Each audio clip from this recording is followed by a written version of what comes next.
BMC Tamil தியானிகளுக்கு வணக்கம். என் பேர் அனிருத். நான் கடந்த 6 வருஷமா தியானம் பண்ணிட்டு இருக்கேன், ஒரு நாளை விடாம. எப்போ நமக்கு ரெகுலாரிட்டி இருக்கணும், அப்போதான் நம்ம ரிசல்ட்ஸை பார்க்க முடியும். மெடிடேஷன்ல ரெகுலாரிட்டி இல்லை அப்படின்னா அதுல நமக்கு ரிசல்ட்ஸ் தெரியாது. ரிசல்ட் தெரியல அப்படின்னா இந்த மெடிடேஷன்ல ஒன்றும் பலன் இல்லை, நம்ம டைம் வேஸ்ட் பண்ண வேணாம் அப்படின்னு சொல்லிட்டு இன்னொரு டைப் ஆஃப் மெடிடேஷன் நம்ம போயிட்டே இருக்கோம். இதை போல ரைட் மெடிடேஷன் அப்படிங்கிறது கிடைச்சப்போ அதை விடாம நம்ம அதை புடிச்சுக்கிட்டு ஒரு 41 நாள் நம்ம ரெகுலரா பண்ணி பார்ப்போம், என்னதான் நடக்குது பார்ப்போம் அப்படின்னு சொல்லிட்டு நீங்க விடாம ரெகுலரா மெடிடேஷன் பண்ணும்போதுதான் அதுல நமக்கு ரிசல்ட் கிடைக்கும். ஓகே, முதல்ல பிரம்ம ரிஷி பிதாமகா பத்ரி சாருக்கு கூடான கோடி நன்றிகள். ஏன்னா இந்த அற்புதமான தியானத்தை நமக்கு அறிமுகப்படுத்தியிருக்காரு. அவரு சொன்னது எல்லாமே உங்களுடைய குரு உங்களுடைய சுவாசம் தான் அப்படின்னு சொல்லிட்டாரு. அப்ப அவர் யாரு அப்படின்னா, நான் உங்க குரு கிடையாது, நான் உங்களுடைய நண்பன், வழிபோக்கன். வழி மாறி எங்கேயாவது போயிட்டு இருந்தா நம்ம யாருக்கிட்டயாவது ஆட்டோ ஆட்டா கிட்ட இல்லைன்னா யாருக்கிட்டயாவது கேட்போம் இல்லையா, சார் இந்த அட்ரஸ்க்கு போகணும், எப்படி போகணும் அப்படின்னு சொல்லி. ஓ அதுவா, இப்படி போகணும் அப்படின்னு சொல்லி அவங்க வழி கட்டுறாங்க இல்லையா, அந்த மாதிரிதான் நானு அப்படின்ட்டு பத்ரி சார் சொல்வார். இது இந்த மாதிரி ஒரு மகானை நம்ம லைஃப்ல நான் லைக் பிசிக்கலா அவரை மீட் பண்ணியிருக்கேன், அவர்கிட்ட உட்காந்து பேசியிருக்கேன். ஸோ அவர்கிட்ட நாலேஜை நான் சில கொஷின்ஸ் எல்லாம் கேட்டு நான் பெற்றிருக்கேன். அதனால இந்த மாதிரி ஆப்பர்ச்சுனிட்டிய நம்ம மிஸ் பண்ணவே கூடாது. எண்ணம் இல்லாத நிலைதான் தியானம். அந்த தியானம் இந்த சுவாசத்தை பிடிச்சா கிடைக்கும். அதனால இதை ரெகுலரா நீங்க ப்ராக்டிஸ் பண்ணுங்க, கண்டிப்பா பலன் இருக்கு. ஓகே, இன்னைக்கு டாபிக் சக்ராஸ். நம்ம 7 சக்ராஸ் அப்படின்னு சொல்லி நம்ம சொல்லிட்டு இருக்கோம். பட் 6+1 6 சக்கரங்கள். 7வது சஹஸ்ரார ஸ்திதி அப்படின்னு சொல்லுவாங்க. அதாவது ஒரு நிலை. எப்போ நம்ம இந்த 6 சக்கரங்கள்லயே சுத்திக்கிட்டு இருக்கோமோ அப்போ நம்ம மறுபடியும் மறுபடியும் பிறந்துகிட்டு இருப்போம், இறந்துகிட்டு இருப்போம். எப்போ நம்ம அந்த சஹஸ்ராரா ஸ்திதிய போயிட்டு அடையிறோமோ, அந்த நிலையை அடையிறோமோ, அப்போ நம்ம பிறக்க வேண்டிய அவசியம் இருக்கு. சோ இந்த சக்ரா அப்படின்னாவே அது என்னவோ ஒரு பெரிய வார்த்தை. அந்த சக்ரா அப்படின்னா ஏதோ ஒரு புனிதமானது அப்படின்றதெல்லாம் ஒண்ணும் இல்லை. சக்ரா அப்படின்னா என்னது? சக்கரம், வீல். வண்டிக்கு வீல்ஸ் இருக்கு இல்லையா, இப்படி சுத்திக்கிட்டே இருக்கும், அவ்வளவுதான். அந்த சக்ராஸ் அப்படின்றது இப்படி ஒரு ரவுண்டா இருக்கும் அப்படின்றது கிடையாது. நம்ம உடம்புல 7 லட்சம் நாடிகள் இருக்கு, 7 லட்சத்துக்கு மேல நாடிகள் இருக்கு. அந்த நாடிகளுடைய ஜங்ஷன் பாயிண்ட்ஸ், இப்போ நம்ம சொல்லுவோம் ஜோலார்பேட் ஜங்ஷன், காட்பாடி ஜங்ஷன் அப்படின்னு சொல்லிட்டு. ஸோ அதை போல ஜங்ஷன் பாயிண்ட்ஸ் தான், நம்ம பாடியில இருக்கிற ஜங்ஷன் பாயிண்ட்ஸ் தான் சக்ராஸ் அப்படின்ட்டு சொல்றோம். சரி, இத நம்ம மகான்கள் ஒரு பூ ரூபத்துல அவங்க வடிவமைச்சிருப்பாங்க நமக்கு புரியறதுக்காக. நம்மளுடைய எமோஷன்ஸுக்கு ஏத்த மாதிரி இது இதுடைய இதழ்களை இது பண்ணிக்கும், கம்ப்ரஸ் பண்ணிக்கும், விரிவடை செய்யும். உங்களுடைய எமோஷன்ஸுக்கு ஏத்த மாதிரி இது மாறிக்கிட்டே இருக்கும். ஒரு வாட்டி இங்க ஃபுல்லா விரிவடையும், இல்லைன்னா இந்த இடத்துல ஃபுல்லா விரிவடையும். அதே போல உங்களுடைய எமோஷன்ஸ், உங்களுடைய சாதனை, உங்களுடைய புரிதல், அதுக்கு ஏத்த மாதிரி இந்த சேஞ்சஸ் அப்படின்றது நடக்கும். சரி, இந்த பூக்கு ஏன் ரெப்ரசன்டேட் பண்ணியிருக்காங்க அப்படின்னா, நம்ம ரொம்ப கவனமா பார்த்தோம் அப்படின்னா நிறைய பேர் சக்ரா மெடிடேஷன் அப்படின்னு சொல்லிட்டு அந்த சக்ரா ஸ்பாட்ஸ்ல ஃபோக்கஸ் பண்ணுவாங்க. அந்த ஃபோக்கஸ் பண்ண என்ன ஆகும் அப்படின்னா, அந்த சக்ராஸ் அந்த நேரத்துக்கு ஆக்டிவேட் ஆகும். அங்க எவ்வளவு ஃபோக்கஸ் பண்ணணும் அப்படின்னு சொல்லி நமக்கு தெரியாது. சப்போஸ் அதிகமா ஃபோக்கஸ் பண்ணோம் அப்படின்னா அந்த ஃபோக்கஸ்னால என்ன ஆகும்னா எனர்ஜி அங்க டிரான்ஸ்ஃபர் ஆகும். நீங்க எங்க ஃபோக்கஸ் பண்றீங்கன்னா அங்க எனர்ஜி போகும் இல்லையா? அப்படி அந்த பிளேஸ் நீங்க ஃபோக்கஸ் பண்ண என்ன ஆகும்னா எனர்ஜி சப்போஸ் அதிகமாயிடுச்சு அப்படின்னா அந்த சக்கரா வந்துட்டு இம்பேலன்ஸ் ஆகிறதுக்கு வாய்ப்பு இருக்கு. இப்போ ஒரு மொட்டு இருக்கு. அந்த மொட்டுல ஆஹ் என்ன கலர் பூ இருக்கு அப்படின்னு சொல்லி நமக்கு தெரியாது. சரி, அதை ஓபன் பண்ணி பார்ப்போம் அப்படின்னு சொல்லி அந்த மொட்டா இருக்கும்போது அதை வந்துட்டு இப்படி இப்படி பிச்சு பிச்சு பார்த்தோம் அப்படின்னா என்ன ஆகும்? அதுல கலர் சரியா வந்திருக்காது. முதல்ல அந்த மொட்டு வந்துட்டு அதோடைய நேச்சரான தன்மை பூக்கிற தன்மை அதை வந்துட்டு நம்ம ஓபன் பண்ணிட்டதுனால அது போயிடும். அந்த மொட்டுடைய யூஸ் எதுவுமே இல்லாம போயிடும். அந்த மொட்டு விழுந்துரும். அப்படின்னா நம்மளுடைய சக்கராஸ்ல நம்ம வந்துட்டு எந்த ஒரு ஃபோக்கஸும் அப்படியெல்லாம் எதுவுமே பண்ணக்கூடாது. அப்போ எப்படி அதை ஆக்டிவேட் பண்ணணும் அப்படின்னா நம்மளுடைய குணங்களை மாத்திக்கிட்டு தான் நம்ம அதை ஆக்டிவேட் பண்ண முடியும். சரி, இந்த ஆக்டிவேஷன் நடக்கணும் அப்படின்னா சில வாட்டி நம்ம higher masters right spiritual books படிக்கும்போது ஆட்டோமேட்டிக்கா ஆக்டிவேட் ஆகும். அப்புறம் குரு சாங்கத்தியம். குரு சாங்கத்தியம் அப்படின்னா பத்ரி சார் சொன்ன விஷயங்கள் அது கேட்க கேட்க ஆட்டோமேட்டிக்கா நமக்குள்ள சேஞ்சஸ் அப்படின்றது வரும். ஸ்டார்டிங்ல வந்துட்டு நமக்கு சேஞ்சஸ் இல்லை அப்படின்னா கூட ஃபர்ஸ்ட் நம்ம கேட்போம். புரிஞ்சாலோ புரியலன்னாலும் கேட்போம். அது கேட்க கேட்க கேட்க என்ன ஆகும்னா ஆட்டோமேட்டிக்கா அது சப்கான்சியஸ் மைண்ட்ல போய் ரெக்கார்ட் ஆயிடும். ரெக்கார்ட் ஆனப்போ அது ஆட்டோமேட்டிக்கா நமக்கே தெரியாம மெடிடேஷன் கூட பண்றோம் அப்படின்னா அது ஆட்டோமேட்டிக்கா இம்ப்ளிமெண்டேஷனுக்கு வந்துடும். அதனால சத் சங்கம் எப்பவுமே இருக்கணும். ஃபர்ஸ்ட் தியானம், சுவாத்தியாயம், சஜ்ஜன சாங்கத்தியம். இந்த 3 இருக்கும்போது ஆட்டோமேட்டிக்கா உங்களுக்குள்ள வந்துட்டு அந்த எனர்ஜி மூலமா அந்த 6 சக்கராஸ் வந்துட்டு ஆக்டிவேட் ஆகும்.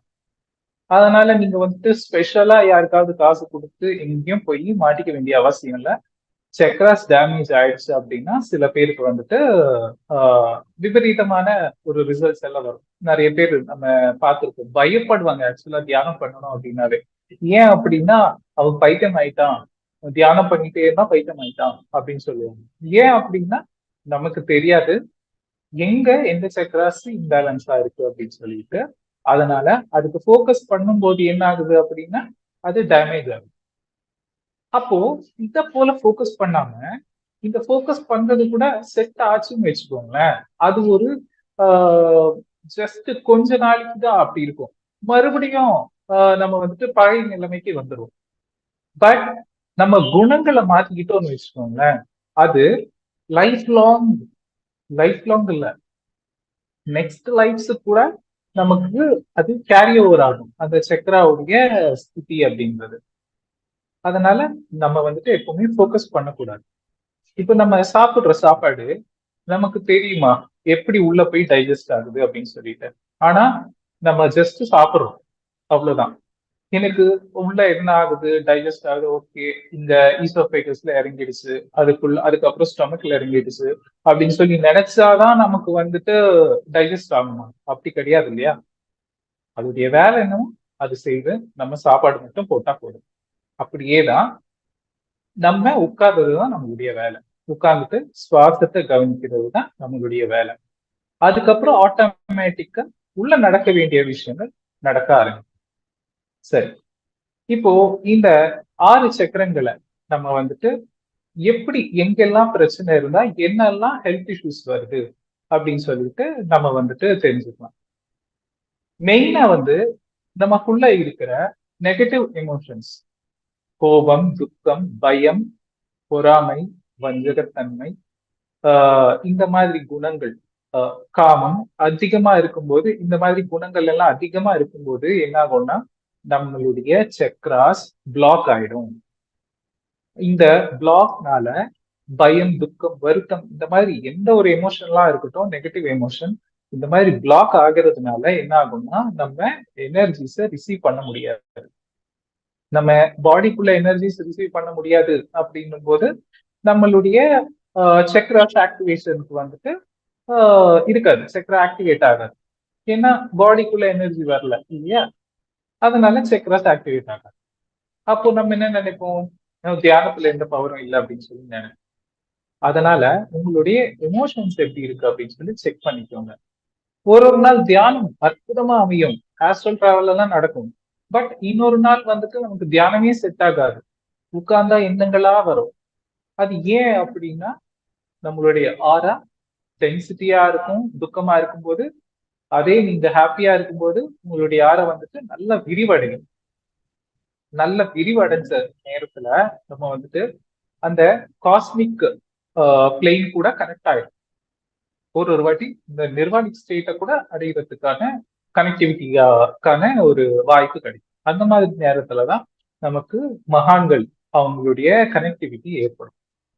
எப்போ வந்துட்டு ஒரு நம்ம ஒரு வாட்டி நம்ம ஆரா கலருக்கு ஏத்த மாதிரி மாஸ்டர்ஸ்க்கு அவங்க நம்மளுடைய ஆராஸ் வந்துட்டு மாஸ்டர்ஸ்க்கு தெரியும்.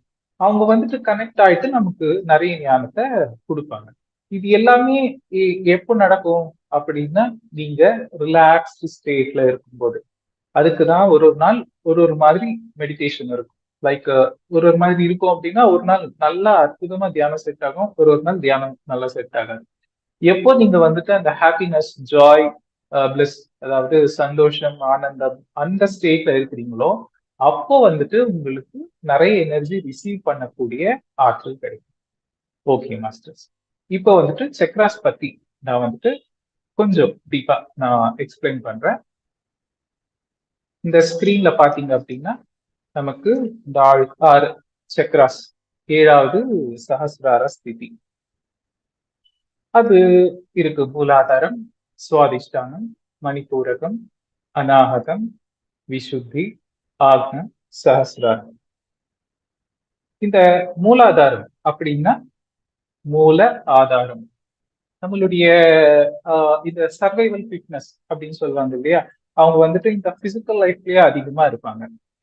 இவங்களுக்கு வந்துட்டு இங்க இந்த சக்கரால எனர்ஜி கம்மியா இருக்கும்போது என்ன ஆகும் அப்படின்னா, மூட்டு வலி, ஜாயிண்ட் பெயின்ஸ், அப்புறம் ஹேர் ஃபால், பல்லுல வந்துட்டு கால்சியம் குறைபாடு, அப்புறம் ஸ்கின் அலர்ஜி, போன் ப்ராப்ளம், இந்த மாதிரி விஷயங்கள் வந்துட்டு அவங்க ஃபேஸ் பண்றதுக்கு வாய்ப்பு இருக்கு.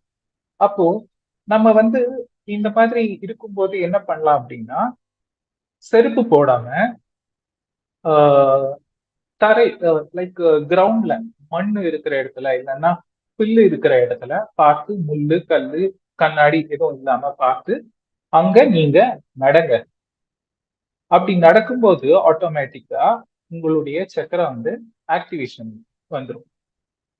ஸோ சில பேருக்கு வந்துட்டு கார்டனிங் இன்ட்ரெஸ்ட் இருக்கும், அந்த மாதிரி கார்டனிங் பண்ணுங்க, மண்ணுல நல்லா கொஞ்சம் வேலை செய்யுங்க. இதை போல செய்யும் போது உங்களுடைய மூலாதார சக்கரை வந்துட்டு கொஞ்சம் நல்லா ஆக்டிவேஷன் வரும். அப்போ இந்த மூட்டு வலி, அப்புறம் ஜாயிண்ட் பெயின்ஸ், ஹேர் ஃபால் அதெல்லாம் குறைஞ்சு நல்ல விதமா மாறதுக்கு வாய்ப்பு. அதுக்கப்புறம் சுவாதிஷ்டானம். சுவாதிஷ்டானம் அப்படின்னாவே ஒரு ஈகோ ஸ்டேட். சில பேருக்கு ஈகோ அதிகமா இருக்கும். இது இது ஃபேஸ் பண்றவங்களுக்கு வந்துட்டு கிரியேட்டிவ்னஸ் இருக்காது. அவங்க எப்பவுமே லோன்லினஸ்ல இருப்பாங்க. எனக்கு யாருமே இல்லையே, நான் வந்துட்டு சிங்கிளா இருக்கிறேன், நான் சொல்றது யாரும் கேட்க மாட்டேன்றாங்க. இதெல்லாம் வந்துட்டு பெரியவங்க கிட்ட நம்ம வந்துட்டு பார்த்துருக்கோம். அப்புறம் இந்த யூரினரி ப்ராப்ளம்ஸ் வந்துகிட்டு இருக்கும். அப்புறமா கிட்னி ப்ராப்ளம் வரும். அவங்களுக்கு வந்துட்டு அந்த கிரியேட்டிவ்னஸ் இருக்காது, கில்ட்ல இருப்பாங்க. ஸோ இந்த மாதிரி கில்ட்ல இருக்கும்போது அங்க அந்த கிரியேட்டிவ் எனர்ஜி வந்துட்டு இவங்களுக்குள்ள வராது. இந்த கிரியேட்டிவ்னஸ் வராதப்போ அவங்க ஜாப் பண்ணும்போது அவங்களுக்கு அந்த கிரியேட்டிவ்னஸ் இல்லை அப்படின்னா, ஏதோ ஒரு ரோபோ வேலை பண்ண மாதிரி இருக்கும். அவங்களுக்கு வந்துட்டு அவ்வளோ சாட்டிஸ்ஃபைடு லைஃபா வந்துட்டு அவங்க லீட் பண்ண மாட்டாங்க. அதனால இவங்க என்ன பண்ணணும் அப்படின்னா, முடிஞ்ச வரைக்கும் கிரியேட்டிவ்னஸ்ல இருக்கணும். லோன்லினஸ் அதை எப்படி பிரேக் பண்ணணும் அப்படின்னா, நம்ம வந்துட்டு அலோன் கிடையாது இந்த பிரபஞ்சத்துல. நம்ம யார் யார் கூட வந்தோம், இங்க யார் கூடயும் வரல, நம்ம சிங்கிளா தான் வந்தோம். அப்போ இந்த ஒரு ஒரு சக்கரம் ஒரு ஒரு உலகத்துக்கு கனெக்ட் ஆயிருக்கு. அப்போ நமக்குள்ளேயே எல்லா உலகங்களும் இருக்கு அப்படிங்கும் போது நம்ம என்ன பண்ணணும் அப்படின்னா அந்த லோன்லினஸ் வந்துட்டு நல்லா யூட்டிலைஸ் பண்ணிக்கணும். அதிகமான மெடிடேஷன் பண்ணி உள்முக பயணமா நம்ம வந்துட்டு நம்ம வாழ்க்கைய நான் யார் அப்படின்ட்டு தெரிஞ்சுக்கிறதுக்காக நான் இன்னைக்கு அலோனா இருக்கிறேன் அப்படின்ற விஷயத்த புரிச்சுக்கிட்டு அவங்க உள்முக பயணம் பண்ண ஆரம்பிக்கும். அப்போ அவங்களுடைய சுவாதிஷ்டான சக்கரம் கூட நல்லா ஆக்டிவேட் ஆகும். அவங்க உள்முக பயணம் பண்ண பிறகு அவங்களுக்கு சத்தியம் புரியும். அந்த சத்தியம் புரிஞ்சப்போ அவங்களுடைய ஈகோ ஸ்டேட் வந்துட்டு சேஞ்ச் ஆகும். அவங்க அங்க அந்த ஈகோனஸ்ல இருந்து அகம்பாவத்துல இருந்து கொஞ்சம் இறங்குவாங்க. இந்த சக்கரம் அட்ரினல் கிளாண்ட் அப்படின்ற கிளாண்ட் கூட கனெக்ட் ஆயிருக்கு. இப்போ இந்த கிளாண்ட்ஸ் இல்லைன்னா இந்த மாதிரி கிட்னி ப்ராப்ளம், யூரினரி ப்ராப்ளம் இந்த மாதிரி எல்லாம் இருக்கு அப்படின்னா ஸோ தயவு செஞ்சு நீங்க நிறைய மெடிடேஷன் பண்ணிட்டு அந்த லோன்லினஸ்ல இருந்து வெளியே வந்துருங்க. யாருமே இங்க தனியால் கிடையாது. நமக்குள்ள பிரபஞ்சமே இருக்கு, நம்ம பிரபஞ்சத்திலே இருக்கு. அப்படி உங்களுக்கு நீங்க கைட் பண்ணிட்டு நீங்க அதிகமான தியானம் பண்ணும்போது உங்களுக்கு சத்தியம் என்னன்னு புரிய ஆரம்பிக்கும். ஓகே, அடுத்து மணிப்பூரகா சக்கரம். இந்த மணிப்பூரகா சக்கரம் ப்ராப்ளம் ஆகுது அப்படின்னா, அதாவது எனர்ஜி அங்க கம்மியா இருக்கு அப்படின்னா இவங்களுக்கு ஸ்டொமக் ப்ராப்ளம், கேஸ் இஷ்யூஸ், அப்புறம் ஸ்மால் இன்டெஸ்டைன், லார்ஜ் இன்டெஸ்டைன், அப்புறம் அல்சர் இந்த மாதிரி பிரச்சனைகள் வரக்கூடிய வாய்ப்பு இருக்கு. இவங்களுக்கு சங்கல்ப சக்தி அப்படின்னா ஏதாவது ஒண்ணு நினைச்சோம் அப்படின்னா அது நிறைவேறாது சீக்கிரமா. ஏன் அப்படின்னா அங்க எனர்ஜி கம்மியா இருக்கிறதுனால இவங்களால ஆஸ்ட்ரல் டிராவல் கூட ஈஸியா பண்ண முடியாது. இந்த ஆஸ்ட்ரல் டிராவல் நடக்கிறதே அந்த மணிப்பூரக சக்கரா கிட்ட இருந்துதான். இது எங்க இருக்கும் அப்படின்னா ரிப்ஸ் இருக்கு இல்லையா, அந்த ரிப்ஸ் கிட்ட இருக்கும். நம்ம இமேஜ்ல பார்த்திருக்கீங்களா, இந்த எல்லோ கலர்து அந்த ரிப்ஸ் கிட்ட இருக்கும்.